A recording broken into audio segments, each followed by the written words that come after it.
Welcome, ladies and gentlemen. Your host, the Raven here, bringing you some Neverwinter action. We're doing the Day of the Dungeon Master. It's a month-long event that is hosted by our good friend Portobello Da Vinci, who is a Dungeon Master and popular character played by Chris Perkins.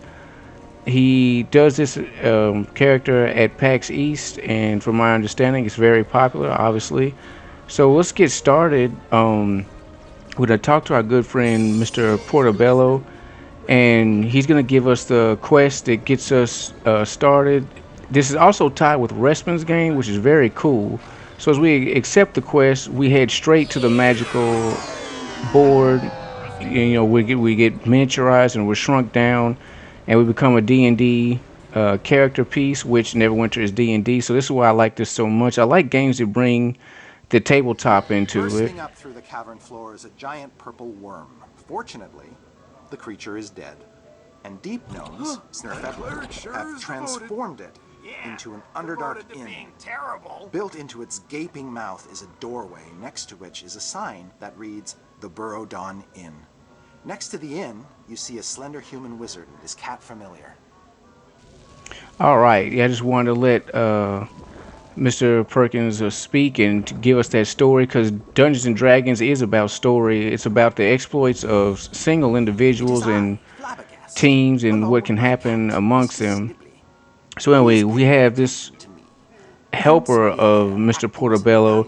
He's here. He works for a company, and he's trying to assess what we have to, how good that we are stuff. But he also he serves as like a catalyst for the story. Um, so we accepted that quest, and today we're gonna do the trial of traps. There's 4 events and contained within this month. Each week will feature a different event, and this month is the trial of traps. So if we go back here, there's lots of events towards the back. There's also popular Neverwinter characters surrounding the table. There's Bruno Battlehammer, Driz Doradin, which always have a problem pronouncing his name. Linu Lanero and Regis something. I can't remember his full name, but you know, the trickster rogue guy. So if you come up here and talk to these statues, the statue of Walter, both of them basically they're just gonna bad Matthew, as you can see. Every time you say something to them, they give you another kind of insult or whatever. No matter what you say to them, they're just going to insult you more. So talk to them at your own risk, because they're just going to they hand them out back to back, which is pretty funny. The writing of Chris Perkins is very good, which I can see once again why they invited him to come do this character and add this content to it. So pretty fun thing. And there's things around here to do other than the trial. There's a race and there's tons of mini games, but I implore you first to talk to this guy coming up on my left, because if you go to the other areas, like where all these people are standing, yes, you can do the mini games and they do work, and you will get rewarded with either snack pack or various treats, but you get more if you talk to the trial master first. And like before you get like deep in there, there's a guy standing next to where the army of gnomes are. If you can see, other players are next to him. This guy right here, it's worth it to talk to him first, because see, he'll offer you things for getting it done. Now what we're gonna do right now is there's a mini game where you hunt for dice. There's miniature D6s scattered across the board, both red and green. They're not hard to find, which when I first did this, my fear was that they would be very sparse. You're given a time limit. A time limit is very generous, so it's all like it's not as intense as you would expect. Like I came into this thinking like, oh my, everything's gonna be like, testing you to your limits. You're gonna just having to be kicking so much butt and being so dynamic and doing this and doing that. But actually, it's very laid back. It's very relaxing. It's just like fun things to do. You're also supposed to find and destroy 3 target dummies, which also are scattered throughout the playing field. And the D6, I believe that other players can scoop them up, so that can kind of hinder your progress if other people have been to the areas where you're headed and have already scooped up the dice. That'll make your own scavenger hunt much more difficult. But it's also pretty funny. As you see, there's one on the racetrack. But they're very generous with them. It's not like there's only, you have to collect 10. It's not like there's only 10 period on the board. If that was the case, the game would be very frustrating. And we need one more, I believe. So we're gonna grab this one over here in the lake. Yes, the water does damage you, just like a tabletop D&D game. There's hazards and there's fixtures and miniatures and there's things that it behooves you to pay attention to everything that's on the board, because in a real D&D tabletop, like, everything will have a significance, just about. I mean, or at least it has some importance and lends some merit to the story if it doesn't lend merit to the actual battle mechanics. So, and I think this board is very detailed. I like the dragon mouth. Well, it's not a dragon, it's a giant, like, earthworm or something. So let's talk to this person, and we're gonna queue for the Trial of Traps event, which is pretty cool. I have gotten through this event without being hit by the traps, but in this instance, it won't be the case. I kind of mess up, but it's very fun altogether. I can't wait. I played this pretty early in the day I started it, so my friends haven't gotten home yet. They haven't gotten on the computer yet. So mostly I've been queuing up with solo people.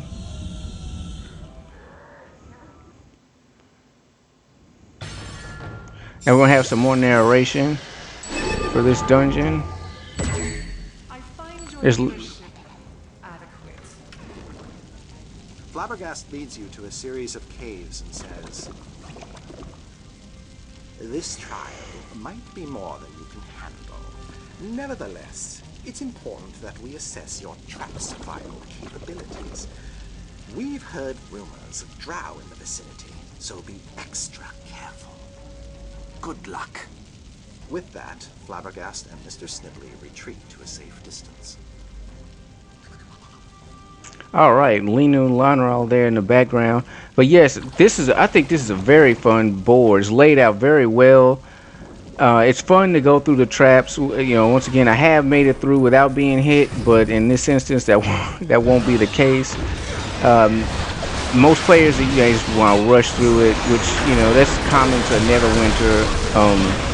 I think the developers do a really good job of bringing out content, especially since the start of Underdark. It seems like once they did Underdark, they really hit their stride, and everything that's come out with this, it's been where it's made to where you have to put in your own effort, but it's not unbelievable like Grindfest, like the Tyranny of Dragons. I think ever since Underdark, they've been coming out with just really good ideas and really fire content. Not perfect, obviously, nothing's perfect, but very, very good. I've been enjoying it immensely.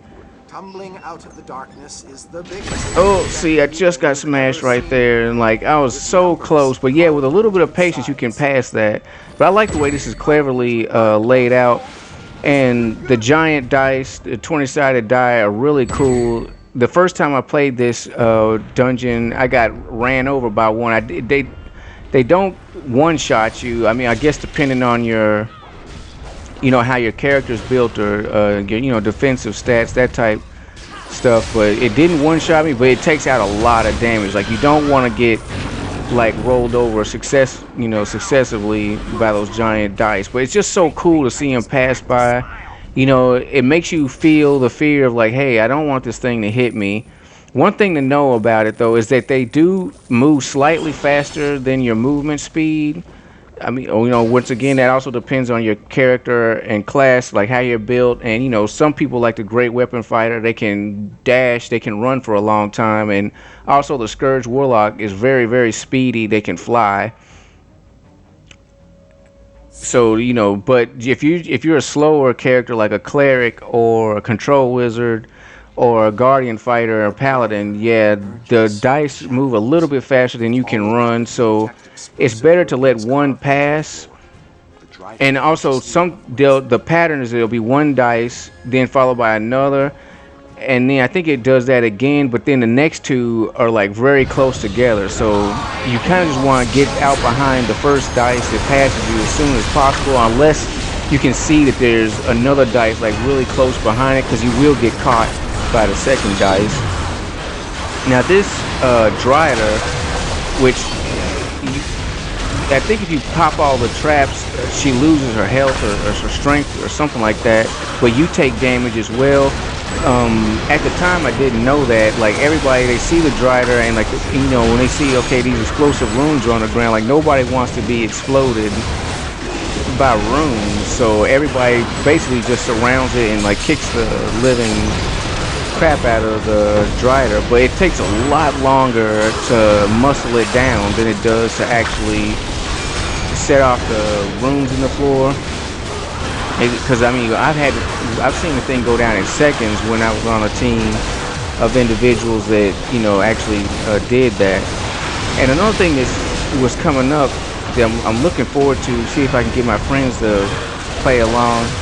But there's another boss at the end of this that when we get to there, I'll describe what I would like to see happen there. But so far so good. We're gonna be well on this thing a long time, because I even suggest, like, hey guys, I get on the microphone. I'm like, hey guys, don't you think we should do the traps or whatever, or at least lead the Drider into the traps.